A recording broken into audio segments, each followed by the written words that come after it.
English నేర్చుకోవడం అనర్గళంగా మాట్లాడడం మీ కల? వెంటనే కాల్ చేసి క్లాసెస్‌కి రిజిస్టర్ అవ్వండి.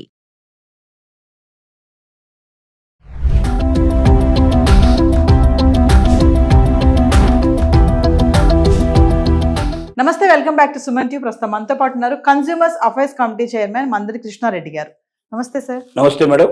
సార్, సీనియర్ సిటిజన్స్ కార్డ్స్ గురించి మనం కొన్ని వీడియోలు మాట్లాడుకున్నాం. అయితే ఈ రోజు ఏంటంటే ప్రతి ఒక్క సీనియర్ సిటిజన్ దగ్గర 3 కార్డులు మస్ట్గా ఉండాలంట. అసలు ఏంటి ఆ 3 కార్డ్స్ ఏంటి, అవి ఎలా అప్లై చేసుకోవాలి, ఫ్రీగానే వస్తాయా, ఒకసారి వివరాలు. సీనియర్ సిటిజన్స్కి బెనిఫిట్స్ గురించి గతంలో మనం చాలాసార్లు మాట్లాడుకున్నాం. అయితే 3 కార్డ్స్ సీనియర్ సిటిజన్ కార్డ్ దగ్గర ఉన్నట్టయితే మ్యాక్సిమం బెనిఫిట్స్ పొందడానికి అవకాశం ఉంటుంది. అంటే ప్రభుత్వం తరఫున వచ్చేటువంటి ప్రతి బెనిఫిట్ని ఈ 3 కార్డులు ఉన్నటువంటి వాళ్ళు ఉపయోగించుకునే అవకాశం ఉంది. దీంట్లో మొట్టమొదటిది సీనియర్ సిటిజన్ కార్డు. 60 ఏళ్ళు నిండిన ప్రతి ఒక్కరికి సీనియర్ సిటిజన్ కార్డు ఇవ్వడం జరుగుతుంది. ఇది సిటీస్లో అయితే మున్సిపల్ ఆఫీస్లో దీని గురించి ఎంక్వైరీ చేసినట్టయితే దానికి సంబంధించినటువంటి సెక్షన్స్ ఉంటాయి. ఆ సెక్షన్స్ లోపల అప్లికేషన్ ఇస్తారు. అప్లికేషన్ నింపేసి తీసుకోవడానికి అవకాశం ఉంటుంది. ఒకవేళ విలేజెస్ అయితే అక్కడ ఎంఆర్ఓ ఆఫీస్కి వెళ్ళి దీని గురించి వివరాలు తీసుకొని ఎక్కడ అప్లై చేసుకోవాలో చేసుకొని దాన్ని పొందే అవకాశాలు ఉంటాయి. ఈ సీనియర్ సిటిజన్ కార్డు ఉండడం వల్ల ఏంటంటే మనకు చాలా బెనిఫిట్స్ ఉన్నాయి. నెంబర్ 1 ఏమిటంటే డేట్ ఆఫ్ బర్త్ కన్ఫర్మేషన్ గురించి సీనియర్ సిటిజన్ కార్డు చూపిస్తే ఇంకా డేట్ ఆఫ్ బర్త్ గురించి వేరే ఏ సర్టిఫికేట్ ఇవ్వాల్సిన అక్కర్లేదు అని గవర్నమెంట్ ఆఫ్ ఇండియా ప్రకటించింది. కాబట్టి డేట్ ఆఫ్ బర్త్ చాలా చోట్ల మనకు చాలా ముఖ్యం. ఎందుకంటే సీనియర్ సిటిజన్ అని నిరూపించుకోవడానికి డేట్ ఆఫ్ బర్త్ కావాలి. అంటే అఫ్కోర్స్ ఆధార్ కార్డు మీద వాటి మీద ఉంటాయి, కానీ సీనియర్ సిటిజన్ కార్డు మీద ఉండేటువంటి డేట్ ఆఫ్ బర్త్ చాలా అథాంటిక్గా దాన్ని అన్ని గవర్నమెంట్లు గుర్తించాల్సింది. సెంట్రల్ గవర్నమెంట్ కానీ స్టేట్ గవర్నమెంట్ కానీ ఎక్కడైనా ఎక్కడ అవసరం పడ్డా కూడా తప్పనిసరి దాన్ని దీని మీద ఉండేటువంటి సీనియర్ సిటిజన్ కార్డు మీద ఉండేటువంటి డేట్ ఆఫ్ బర్త్ని అథాంటిక్గా ప్రామాణికంగా తీసుకోమని చెప్పడం జరిగింది. అదొకటి మనకు ముఖ్యంగా ఉపయోగపడేది. రెండోది ఏమిటంటే సీనియర్ సిటిజన్ కార్డు ఉండటం వల్ల బస్సుల్లో ప్రయాణం చేసేటువంటి ఎక్కడైనా ఉంటే మనం వేరే ఆధార్ కార్డు ఇవన్నీ చూపించాల్సిన అక్కర్లే. సీనియర్ సిటిజన్ కార్డు ఒక్కటి చూపిస్తే, ముఖ్యంగా ఆంధ్రప్రదేశ్ గవర్నమెంట్, ఇప్పుడు తెలంగాణ గవర్నమెంట్లో అయితే లేదు కానీ ఆంధ్రప్రదేశ్ గవర్నమెంట్లో 25% వరకు వాళ్ళు తగ్గిస్తున్నారు. ఎక్కడికి వెళ్ళదలుచుకున్నా కూడా 25% తగ్గిపోతుంది.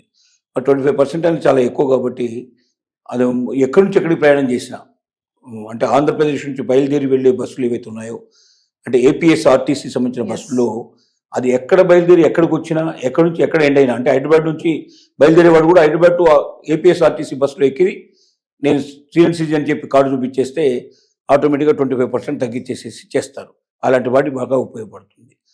అలాగే ప్రభుత్వ స్కీములు ఏ వచ్చినా సరే వాటన్నిటికీ ఉపయోగపడడానికి అవకాశం ఉంది. రెండోది ఆయుష్మాన్ భవలో బిలో పావర్టీ లైన్లో ఉన్నవాళ్ళు ఎవరైతే మరి ఎక్కువగా ఆదాయం లేనటువంటి తక్కువ ఆదాయాలు ఉండేవాళ్ళు, మరి ఆ బిలో పావర్టీ లైన్లో కనబడేటువంటి వాళ్ళు ఉన్నారో వాళ్ళకి ఆయుష్మాన్ భవన్కి సంబంధించినటువంటిది 5 లక్షల వరకు ఇన్సూరెన్స్ వస్తుంది. అంటే 5 లక్షల వరకు ఆరోగ్య బీమా ఉంటుంది వాళ్ళకి. ఏ హాస్పిటల్ అయినా వెళ్ళి వాళ్ళు ఆ కార్డు చూపించేసేసి తమకు ఆయుష్మాన్ భవ సంబంధించినటువంటి కార్డు చేసుకున్నట్టయితే ఉపయోగం బాగా ఉంటుంది. అంటే ఇది 60 years పైన ఉండేటువంటి వాళ్ళకి సీనియర్ సిటిజన్ కార్డుతో పాటుగా ఆధార్ కార్డు ఉండాలి, ఆయుష్మాన్ భవ కార్డు ఉండాలని మనం చెప్పుకుంటున్నాం. ముందు ఆధార్ కార్డు ఉండటం వల్ల దేనికి లింకప్ చేయాలన్నా ఆధార్ కార్డు కంపల్సరీగా అడుగుతారు. అంటే భవిష్యత్తులో ఎక్కడికి వెళ్ళినా సీనియర్ సిటిజన్ కార్డుతో పాటుగా ఆధార్ కార్డు కూడా ఉన్నట్టయితే చాలా ఉపయోగాలు మనకు ఉంటాయి. ఇవాళ ఆధార్ కార్డు చూస్తున్నాము, ఎక్కడికి వెళ్ళినా ఆధార్ కార్డు అడుగుతున్నారు. ఏ రిజిస్ట్రేషన్స్ చేయాలన్నా, ఇంకెక్కడన్నా చేయాలన్నా, ప్రభుత్వానికి సంబంధించిన ఏ పథకంలో అమలు చేయాలన్నా ఆధార్ కార్డు కంపల్సరీగా చూపించమని అడుగుతున్నారు. ఈవెన్ ఫోన్ మనం బుక్ చేసుకోవాలన్నా, ఏదైనా ఫోన్ తీసుకోవాలన్నా కూడా, రీఛార్జ్ చేసుకోవాలంటే, లేకపోతే దీనికి మనం తీసుకునేటప్పుడు కూడా ఆధార్ కార్డు అనేది కంపల్సరీ. కొత్తగా ఫోన్ తీసుకోవాలి అంటే, కనెక్షన్ తీసుకోవాలంటే కంపల్సరీగా ఆధార్ కార్డు పెట్టమంటున్నారు. అంటే ఆధార్ కార్డు ప్రభుత్వానికి సంబంధించిన అనేక చోట్ల విరివిగా ఉపయోగపడే అవకాశం ఉంది. కాబట్టి ఆధార్ కార్డు కూడా 2వ కార్డుగా మనం కంపల్సరీగా ఉంచుకోమని చెప్తున్నాం. 3వ కార్డు ఏంటంటే మనకు ఆయుష్మాన్ భవలో 2 రకాల ఆయుష్మాన్ భవలు ఉన్నాయి.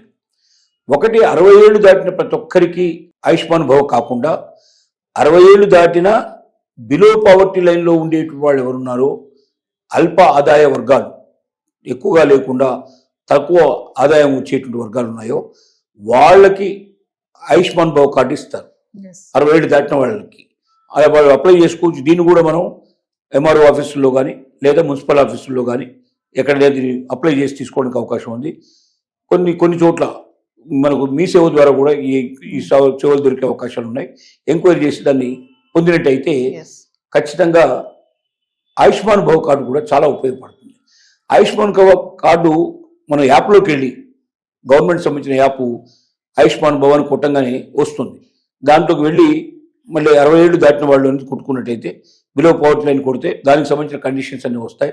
అవన్నీ కూడా ఫుల్ఫిల్ చేసి కంప్లీట్ చేసి పంపించినట్టయితే ఆటోమేటిక్గా మన ఫోటో గిటో అన్నీ అప్లోడ్ చేసి ఆధార్ కార్డు నెంబర్ గిట్ల అన్నీ దాంట్లో సమర్పించి మొత్తం ఇచ్చినట్టయితే తక్కువ ఆదాయం వస్తున్నట్టుగా సర్టిఫికెట్స్ ఏవైతున్నాయో వాటికి దాంతోపాటు జత చేయగలిగితే ఖచ్చితంగా వాళ్ళకి కార్డు వస్తుంది.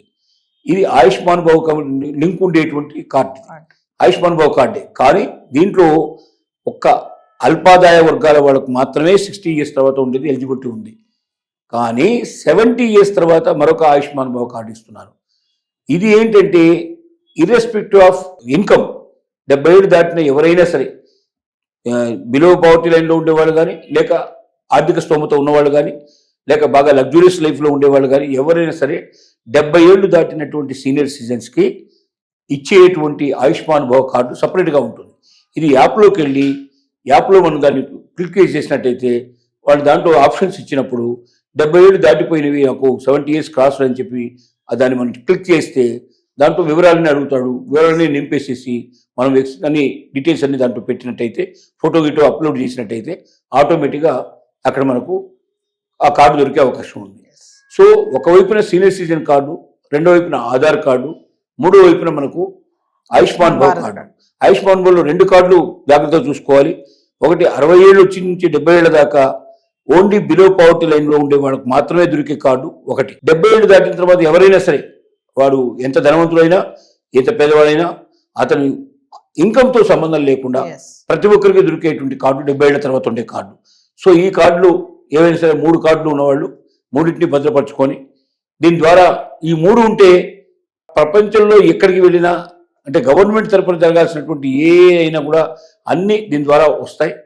ఇంటర్నేషనల్గా వెళ్ళేటువంటి ఏ సెమినార్స్ కానీ వర్క్షాప్స్ కానీ లేదా వీసా కోసం మనం పెట్టినప్పుడు కానీ లేదా పాస్పోర్ట్ కోసం వెళ్ళినప్పుడు కానీ ప్రతి చోట ఇవి మనకు పనికొచ్చే అవకాశాలు ఉంటాయి. ఈ 3 కార్డులు ఉన్నట్టయితే నిశ్చలంగా ఉండి మనం ఎక్కడికైనా వెళ్ళినా విజయంగా మనం వెనక్కి రావగలుగుతాం. వేరే ఏ యొక్క సర్టిఫికెట్స్ లేకపోయినా ఈ 3 కార్డులు ఉన్నటువంటి వాళ్ళు సీనియర్ సిటిజన్స్ ప్రభుత్వం నుంచి వచ్చే ప్రతి స్కీమ్ని పొందగలిగి దాన్ని ఎంజాయ్ చేయగలిగే పరిస్థితి ఉంటుంది. కాబట్టి ప్రతి సీనియర్ సిటిజన్ ఈ 3 కార్డులు కలిగి ఉండడం అనేది చాలా ముఖ్యమైన విషయంగా మనం పరిగణించాల్సిన అవసరం ఉంది. Thank you sir.